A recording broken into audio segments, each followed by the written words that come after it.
오늘 우리 2남선교회 우리 회원들이 또 마음을 또 다잡고 또 헌신을 또 다짐하면서 또 예배를 드렸습니다. 이 헌신 예배 하면 드는 마음이 있습니다. 어떤 분은 이 헌신이라는 말을 들으면 막 마음 가운데 막 뜨거움이 생기면서 기대로 충만한 분도 있습니다. 그러세요? 헌신 딱 들으면 막 마음에서 막 뜨거워지면서 뭔가 이렇게 기대감이 생기세요? 아니시군요. 예. 그런데 이런 분도 있지만 제가 말씀드린 것처럼 이 헌신이라고 하는 얘기를 딱 들으면은 또 어떤 분은 지금까지 또 한 해가 시작되고 이제 4월 이제 중반을 달려가고 있는데 지금까지 달려오면서 좀 지쳤던 마음들, 그리고 여러 가지로 봉사하고 섬기면서 소진됐던 그런 어떤 경험들, 그리고 믿음의 길을 걸으면서 때로는 회의가 들었던 그런 시간들이 생각나는 분도 있다라고 하는 겁니다. 바로 이런 분들, 말 그대로 헌신하면 막 마음 가운데서 뜨거운 뭔가 열정이 솟아나는 분과 더불어 헌신에 대한 이야기를 들으면 좀 더 지치고 너무 좀 힘들게 달려왔는데 좀 쉬고 싶다라고 하는 그런 마음이 드시는 분들 공의, 특별히 오늘 하나님은 우리 모두에게 바로 이런 말씀을 주십니다. 바로 기도원에게 오늘 하신 말씀인데요. 큰 용사여 여호와께서 너와 함께 계시도다. 오늘 설교 제목이기도 합니다. 큰 용사여 여호와께서 오늘 너와 함께 계시도다. 이 말씀이 정말 우리 모두의 삶의 자리 가운데 능력의 말씀, 회복의 말씀, 치료의 말씀, 힘을 북돋아 주는 그런 부활 능력의 말씀이 되시기를 주님의 이름으로 축원합니다. 오늘 말씀을 실제로 좀 이해하려고 하신다면 이 사사기 전체의 어떤 부분들을 조금 이해를 하셔야 됩니다. 이 사사기 전체 책의 그 장면을 보시면 12명의 그 사사가 소개됩니다. 그 온니엘부터 시작해서 오세 삼대기 돌아 이브벨 삼손까지 그 12명의 사사에 대한 이야기가 이 사사기 21장까지 기록되어 있는데요. 근데 이 사사기의 내용을 보시면 아시는 것처럼 처음에 하나님의 은혜로 말미암아 평안했던 그 이스라엘 백성들, 그러나 정말 그 평안한 삶 가운데 끝까지 기도하고 하나님만 믿는 믿음의 삶을 살면 좋지만, 그러나 그 땅에 있는 우상들을 섬기게 되었다는 것이죠. 그리고 그 우상 숭배로 말미암아 그 주변에 있는 강대국으로부터 그렇게 침략을 받습니다. 고통을 받게 되죠. 그리고 그 고통과 침략 가운데서 힘겨워할 때 이스라엘 백성들은 늘 하나님을 찾습니다. 하나님, 저희들 구원해 주세요. 그러면 하나님께서 그 말씀을, 그 기도를 들으시고 응답하셔서 누구를 보내신다고요? 사사를 보내셔서 다시 구원하시면 그 사사가 통치하는 40년 혹은 80년 혹은 20년, 그 기간 동안에 이스라엘 백성들이 평안을 누립니다. 그러나 그 평안이 오래가지 못하고 또 똑같이 우상 숭배하는 그 순환이 계속 이루어지는 것이 바로 사사계의 전체적인 맥락이라고 할 수 있습니다. 이러한 이스라엘 백성들을 향해서 하나님은 말씀합니다. 다른 신을 섬기지 말라. 오직 여호와 하나님만을 섬겨라 말씀합니다.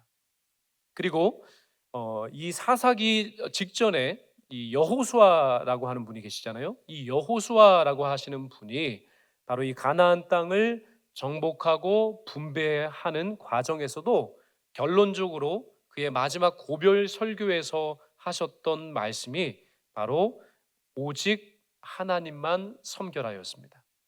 오직 나와 내 집은 여호와를 섬기겠으니 이스라엘 백성들도 모두 결단하고 오직 하나님만 섬기십시오. 이것이 바로 고별 설교의 마지막 핵심이었습니다. 그러나 그럼에도 불구하고 이스라엘 백성들은 너무나 쉽게, 너무나 빠르게 하나님을 떠나버렸습니다. 왜 그랬겠습니까? 그 이유를 생각해 보면 매우 현실적인 이유였습니다.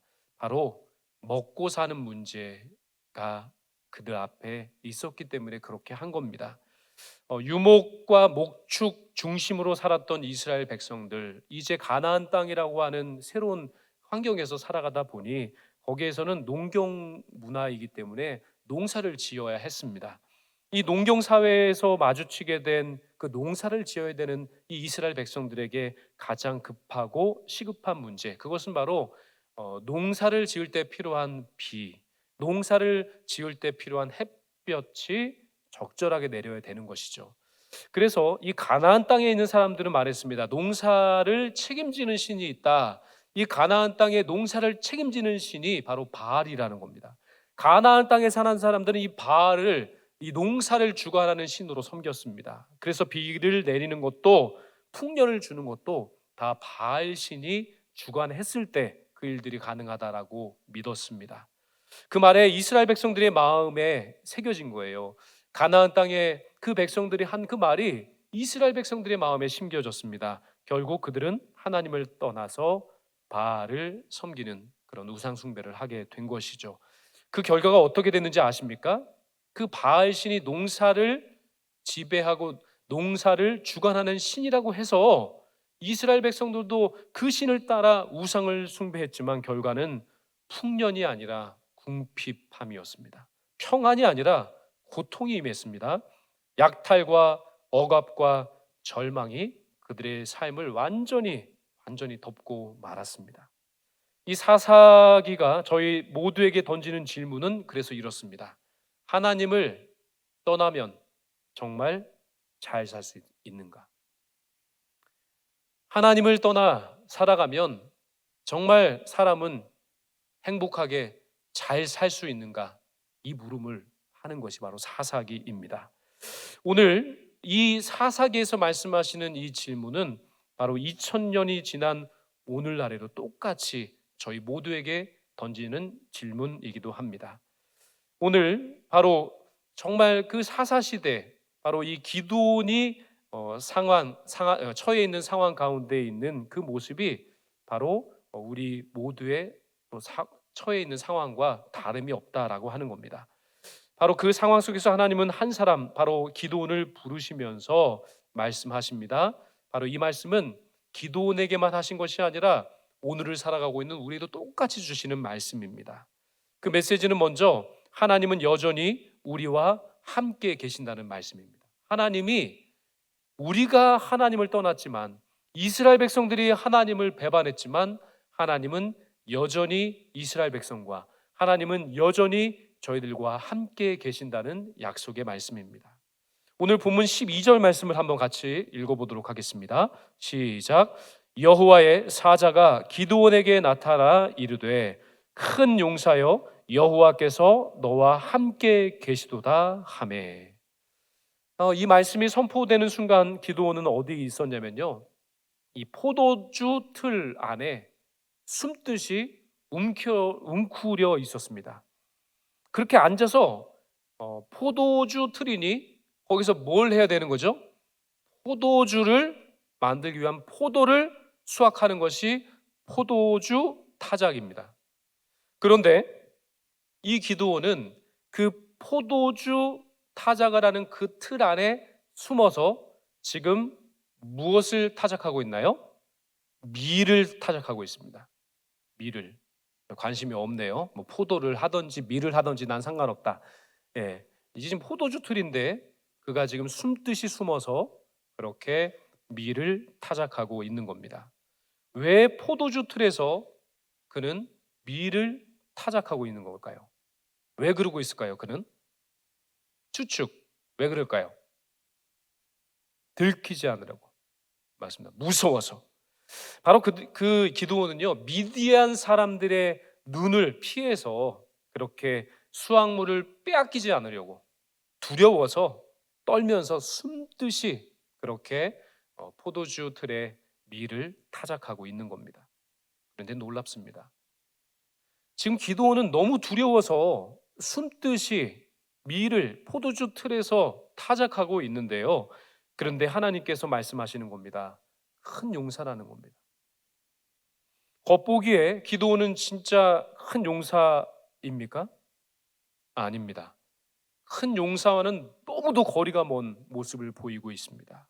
두려워서 숨어 있습니다. 떨면서 숨듯이 그의 할 일을 하고 있습니다. 그런데 하나님은 그를 향해서 큰 용사다라고 말씀하고 계십니다. 왜입니까? 하나님은 바로 현재 기드온의 모습을 보면서 말씀하신 것이 아닙니다. 지금 이 포도주 틀에 숨어 있는 이 기드온의 모습은 전혀 큰 용사의 모습이 될 수 없습니다. 그런데 하나님은 지금 기드온에게 큰 용사라 하십니다. 왜냐하면 하나님은 하나님의 계획 속에 있는 기드온을 보셨기 때문입니다. 하나님의 손길 가운데서 그 역사를 경험하고 그 하나님의 뜻을 이룰 기드온을 미리 내다보고 계시기 때문에 그를 큰 용사라고 부르고 계신 겁니다. 하나님은 기드온이 어떤 사람인지를 미리 보신 겁니다. 하나님의 손 안에서 기드온이 어떤 사람이 될지를 미리 아신 겁니다. 그리고 그 하나님의 시각으로 우리 모두의 삶도 바라보고 계십니다. 하나님은 우리 모두 현재의 삶을 보고 판단하시는 분이 아니라 바로 하나님은 저희들을 향한 하나님의 계획과 뜻과 비전과 목적 안에서 지금도 우리를 바라보고 계신 줄로 믿습니다. 기드온에게만 큰 용사여 하지 않으시고 지금 헌신을 다짐하며 예배드리시는 2남 선교회 회원뿐만 아니라 여기 오후 예배에 함께 참여한 모든 성도님 한 분 한 분을 향해서 우리 주님께서는 큰 용사여라고 하시면서 주님 안에 살아가며 주님 안에 꿈을 꾸고 주님 안에 비전을 품고 주님 안에 주님을 섬기는 여기 계신 한 분 한 분들의 그 미래를 바라보시면서 큰 용사여라고 하면서 그 비전을 선포하고 계신 줄 믿습니다. 그런데요, 참 놀라운 것은요, 하나님이 그렇게 말씀하셨잖아요. 큰 용사여라고 말씀하셨지만 주눅 들어 있고 불안에 떨고 있는 기드온은 그걸 그대로 받아들이질 못합니다. 13절에 보시면 바로 기드온의 반문이 나옵니다. 뭐라고 반문하냐면요, 13절을 제가 읽어드리겠습니다. 기드온이 그에게 대답하되 오 나의 주여 여호와께서 우리와 함께 계시면 어찌하여 이 모든 일이 우리에게 일어났나이까. 또 우리 조상들이 일찍이 우리에게 이르기를 여호와께서 우리를 애굽에서 올라오게 하신 것이 아니냐 한 그 모든 이적이 어디 있나이까. 이제 여호와께서 우리를 버리사 미디안의 손에 우리를 넘겨 주셨나이다 하니. 아무리 비전을 선포하면 뭐합니까? 아무리 하나님께서 함께 하신다고 확신 있게 말씀을 약속을 주시면 뭐합니까? 그 약속을 믿지를 못하는 겁니다. 현재 상황을 보면서 그렇게 하나님의 말씀에 반문합니다. 여러분, 이것이 우리들의 모습이 아닙니까? 하나님이 정말 나와 함께 계신다면 왜 내 삶은 이렇게까지 힘든 것입니까? 하나님이 나와 함께 하신다면 왜 이런 질병 가운데 지금 고통을 받고 있는 겁니까? 왜 내 사업이 이렇게 어렵습니까? 왜 우리 가정 가운데 평안이 없습니까? 왜 기도드리는데 기도에 응답이 없는 겁니까? 기도원의 반문과 이 이야기는 똑같은 말입니다. 기도원은 지금 하나님의 부재를 탓하고 있는 것처럼 보입니다. 그러나 사실 문제가 어디 있는지 아십니까? 하나님이 떠나신 것이 아닙니다. 하나님은 한 번도 이스라엘 백성들을 떠나신 적이 없습니다. 하나님은 우리 모두를 한 번도 떠나신 적이 없습니다. 이스라엘 백성이 하나님을 떠난 것입니다. 저희들이 하나님을 떠난 것입니다. 이 둘은 전혀 다른 이야기입니다. 하나님이 떠나신 것과 이스라엘 백성이 떠난 것, 우리가 하나님을 떠난 것은 완전히 다른 이야기입니다. 오늘 저희들의 삶의 자리 가운데 하나님이 전혀 느껴지지 않을 때, 하나님이 참 멀리 계신 것처럼 느껴질 때, 그 순간 우리는 먼저 하나님께 여쭈어 봐야 할 것입니다. 하나님이 나를 떠난 것인가? 아니면 내가 하나님을 멀리 한 것인가? 반드시 이 질문 앞에 서야 합니다. 하나님은 결코 저희들을 떠난 적이 없으십니다. 하나님은 한 번도 저희들을 잊으신 적이 없으십니다. 하나님은 한 번도 우리를 버리신 적이 없으십니다. 신명기는 선포합니다. 그는 너를 떠나지 아니하시며 버리지 아니하시리라. 그는 너를 떠나지 아니하시며 너를 버리지 아니하시리라. 이것이 하나님이십니다. 바로 이분이, 이런 성품의 하나님께서 우리와 영원토록 함께 하신다는 말씀입니다. 하나님은 지금도 이 자리에 말씀하십니다. 내가 너와 함께 한다. 내가 너와 함께 하노라 말씀하십니다. 바로 이것이 우리 모두의 믿음의 출발점이 되어야 할 줄로 믿습니다. 두 번째입니다. 하나님은 연약한 자를 들어 사용하십니다. 하나님은 강한 자를 들어 사용하시는 하나님일까요? 아니면 연약하고 힘이 없어 보이는 사람을 들어 사용하시는 하나님이실까요? 네? 네, 정답은 연약한 자도 강한 자도 다 들어 사용하십니다. 그런데 성경을 읽어보시면 구약의 말씀도 그렇고 신약의 말씀도 그렇고요. 대부분의 말씀 보면 참 약하디 약한 사람, 부족하지 부족한 사람을 많이 사용하셨습니다. 하나님은 정말 사도 바울처럼 능력 있는 사람 사용하기도 하셨지만 진짜 연약한 사람들도 하나님은 사용하신다는 겁니다. 하나님의 부르심 앞에 기드온은 무엇이라 대답합니까? 15절에 보시면 그러나 기드온이 그에게 대답하되 오 주여 내가 무엇으로 이스라엘을 구원하리이까? 보소서 나의 집은 므낫세 중에 극히 약하고 나는 내 아버지 집에서 가장 작은 자니이다 하니라고 말합니다. 그는 두 가지로 얘기했습니다. 우리 집은 다른 가정보다 더 약한 가정입니다. 그리고 저는 그 집안에서도 가장 작은 자입니다. 한마디로 저는 못해요. 저는 할 수 없어요. 저는 자격이 없습니다. 저는 능력이 없습니다. 저는 부족합니다. 라고 하는 말입니다. 이 모습을 보면 기드온 참 겸손하네 라고 생각할 수 있지만 이거 겸손 아닙니다. 이거 절대 겸손 아닙니다. 이것은 기드온이 두려워하기 때문에 이렇게 이야기하는 겁니다. 기드온이 두려워서 벌벌 떠는 겁니다. 그래서 자기 한계에 갇혀서 할 수 있음에도 불구하고 포기하는 겁니다. 할 수 있음에도 불구하고 그 모든 것을 다 내려놓는 겁니다. 할 수 있음에도 불구하고 물러서는 겁니다. 이거는 정말 하나님 앞에서 겸손이 아니라 두려움에 떨고 있는 나약한 모습일 수밖에 없습니다. 하나님의 음성을 듣고도 자신의 부족함이 더 크게 인식되는 상황입니다.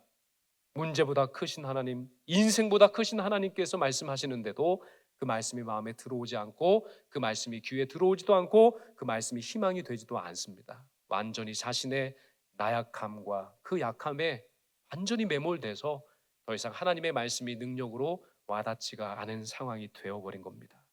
그런데 하나님은 포기하지 않으시고요. 오늘 본문 14절에 보시면 이렇게 말씀합니다. 여호와께서 그를 향하여 이르시되 너는 가서 이 너의 힘으로 이스라엘을 미디안의 손에서 구원하라. 내가 너를 보낸 것이 아니냐 하시니라. 하나님은 기드온의 부족함 그것을 이야기하지 않으셨습니다. 더 이상 이야기하지 않으셨습니다. 얘야 너는 충분하다. 너는 할 수 있다. 설득하지 않으셨습니다. 그냥 핵심 하나 이야기했습니다. 너의 힘으로 반드시 이스라엘 백성들을 미디안의 손에서 구원하게 할 것이다. 결론만 말씀하시는 겁니다. 내가 너를 보낸 것이니 너는 능력 부족해도 내가 보낸 것이니 내가 준 사명이니 반드시 이루어질 것이다. 누가 함께 하시기 때문에요? 하나님이 함께 계시기 때문에 말입니다. 성경을 보시면 이 패턴이 얼마나 많이 반복되는지 모릅니다. 모세 아시잖아요. 그 위대한 이스라엘 백성들의 지도자였던 모세. 그 모세는요 늘 이렇게 이야기했습니다. 나는 말이 어눌합니다. 모세는 하나님 앞에서도 그 자신의 말이 어눌하다 했습니다. 그리고 이스라엘 백성들 앞에서도 그렇게 자신 있게 이야기하지를 못했습니다. 그러나 하나님은 그와 함께 하셨고 그는 이스라엘 역사상 가장 위대한 지도자가 되었습니다. 다윗은 어떻습니까? 다윗은 그 형제들과 비교했을 때 가장 나약해 보였습니다. 가장 힘없어 보이는 막내였습니다. 그러나 하나님께서 그 다윗과 함께 해 주셨을 때 골리앗도 무너뜨리고 그리고 온 이스라엘의 왕으로 그 전성기를 누렸던 왕이 되었습니다. 신약을 보세요. 베드로는 어부였습니다. 많은 사람들이 무시했습니다. 학문이 없었습니다. 충동적으로 결정했던 사람이었습니다. 주님을 3번씩이나 부인했던 나약한 사람이었습니다. 그러나 성령께서 그 베드로와 함께 하셨을 때 그는 3,000명을 회심시키는 설교자가 되었습니다. 베드로가 한 것이 아닙니다. 주님께서 함께 계시면 능력의 역사를 그 사람을 통해서 반드시 이루어 주실 줄 믿습니다. 이처럼 하나님의 일은 사람의 능력으로 이루어지는 것이 절대 아닙니다. 하나님의 일은 하나님께서 함께 하실 때 이루어지는 겁니다. 저희 모두가 오늘 이 자리에 솔직하게 고백해 보시길 바랍니다. 나는 부족합니다. 예, 맞습니다. 저희 모두가 부족한 건 맞습니다. 그러나 그 고백으로 끝나서는 안 되고요. 그 고백보다 한 걸음 더 나가야 됩니다. 믿음의 고백이 있어야 합니다. 나는 부족합니다. 그러나 하나님은 강하십니다. 나는 부족합니다. 그러나 하나님은 나와 함께 하십니다. 그러므로 나는 나아갑니다라고 하는 고백에까지 우리 모두가 다다라야 할 줄로 믿습니다. 그 고백이 있을 때 정말 헌신은 완벽한 사람을 통해서 이루어지는 것이 아니라 헌신은 부족한 사람이라고 할지라도 하나님이 함께 하시는 사람을 통해서 헌신의 역사를 이루어 주실 줄로 믿습니다. 오늘 우리 일남 이남 선교회 우리 회장님을 중심으로 해서 임역원들과 회원들이 함께 헌신을 다잡았습니다. 그리고 그 고백으로 하나님 앞에 찬양도 올려드렸습니다. 그 하나님께서 함께 계십니다. 그 하나님께서 붙잡아 일으켜 세워 주실 줄로 믿습니다. 그 능력, 그 함께 하심을 의지하며 나가실 때 정말 하나님께서 이루시는 놀라운 일들을 우리 모두를 통해 이루시는 것을 반드시 보게 될 줄로 믿습니다. 끝으로 참된 평강은요, 하나님께 돌아올 때 그때 임하게 됩니다. 이 기도는 두려워했습니다. 확신이 없었습니다. 그래서 주님께 표징을 구했습니다. 정말 하나님이시라면 증거 하나를 보여주십시오라고 요구를 한 것이죠. 하나님은 그 기도원의 요구를 받으셨습니다. 그리고 기도원이 준비한 제물을 바위 위에 올려놓자 하나님께서 하늘로부터 불을 내려주셔서 그 제물을 제단에서 다 태워주셨습니다. 기도원은 그 제물이 활활 타는 그 제단 앞에서 한 가지 사실을 깨달았습니다. 하나님이 정말 살아 계시구나. 하나님께서 정말 나와 함께 계시구나. 하나님께서 나의 기도를 들으시는구나. 하나님께서 나와 이야기를 하시는 분이시구나 라고 하는 사실을 깨닫고 두려움을 극복하게 되었습니다. 그때 하나님께서 말씀하십니다. 23절입니다. 여호와께서 그에게 이르시되 너는 안심하라 두려워하지 말라 죽지 아니하리라 하시니라. 이 말씀 이후에 기도는 그 제단에 하나님께 제물을 올려드리고 그 제단에 이름을 붙였습니다. 그 제단의 이름이 오늘 본문 24절에 기록되어 있습니다. 24절을 우리 한 목소리로 같이 한번 읽어보도록 하겠습니다. 시작. 기드온이 여호와를 위하여 거기서 제단을 쌓고 그것을 여호와 샬롬이라 하였더라. 그것이 오늘까지 아비에셀 사람에 속한 오브라에 있더라. 아멘. 그 제단의 이름이 뭐라고요? 여호와 샬롬입니다. 하나님이 평강이시다. 여호와께서 평강이시다. 지금 우리의 삶의 여정이 평안하지 않다 하더라도, 비록 미대한 백성들이 핍박하고 어려운 상황 가운데 있다 하더라도 여호와 하나님께서 함께 하실 때 여호와의 샬롬의 역사가 우리의 삶의 자리 가운데서도 충만하게 임하게 될 줄로 믿습니다. 그런데 여기서 우리가 한 가지 주목해야 될 사실이 있습니다. 기드온이 지금 제단 위에 세운, 그리고 그 불이 임한 그 장소가 어딘지 아십니까? 원래 그 자리는 바알 제단이었습니다. 바알을 섬기는 사람들이 거기에 우상 숭배를 하기 위해서 제물을 바쳤던 제단, 바알의 제단이 있던 그곳에 지금 기드온은 하나님을 섬기기 위한 제물을 올려놓고 여호와 하나님께서 임재하시는 그 가운데서 여호와 샬롬을 선포하고 있습니다. 우상을 섬기던 자리, 하나님을 배반했던 자리, 하나님을 떠났던 자리, 하나님 아닌 것을 섬겼던 바로 그 자리에서 바로 큰 용사 기드온, 그는 하나님께 예배를 드리고 제단을 세우면서 여호와 샬롬이라고 선포하고 있습니다. 얼마나 아름다운 고백입니까? 바알이 있던 자리, 실패의 자리, 포기의 자리, 하나님을 떠난 자리에서 이제 우상의 자리에서 그 모든 것을 돌이켜서 참된 예배가 시작되는 자리, 그 자리가 바로 여호와 샬롬, 여호와 하나님의 평강이 임하는 자리가 되는 줄로 믿습니다. 실패할 수 있습니다. 배신할 수도 있습니다. 하나님 뜻에 어긋나게 살 수도 있습니다. 우리가 약하기 때문에 그렇습니다. 그러나 그 자리에서도 그 모든 것을 털고 다시 주님을 향해 우리의 시선을 돌려 우리가 배반했던 자리, 우리가 실패했던 자리, 우리가 머뭇거리고 있는 그 자리에서 다시 일어서서 바로 거기에서 주님을 향해서 다시금 시선을 돌리고 바로 그 실패의 자리에서 다시금 기도하고 그 실패의 자리에서 다시금 하나님을 향해 영광의 찬양과 예배를 올려드릴 때 여호와 샬롬의 평강이 바로 우리의 실패의 자리, 배신의 자리, 우리가 정말 하나님과 멀리 했던 그 자리로부터 하나님은 새로운 출발, 새로운 희망, 새로운 역사, 새로운 우리의 비전을 그 자리로부터 새롭게 시작해 주실 줄 믿습니다. 참된 평강은 주님께 돌아가게 될 때 시작됩니다. 우리 삶의 참된 형통은 여호와를 향해 그 고개를 들고 주님을 향해 우리 시선을 고정할 때, 그때 진정한 샬롬과 행복의 길이 우리의 삶의 자리 가운데 놀랍게 펼쳐지게 될 줄로 믿습니다. 오늘 이 헌신 예배의 자리가 바로 그러한 여호와 샬롬의 고백이 있는 자리가 되기를 주님의 이름으로 축원합니다.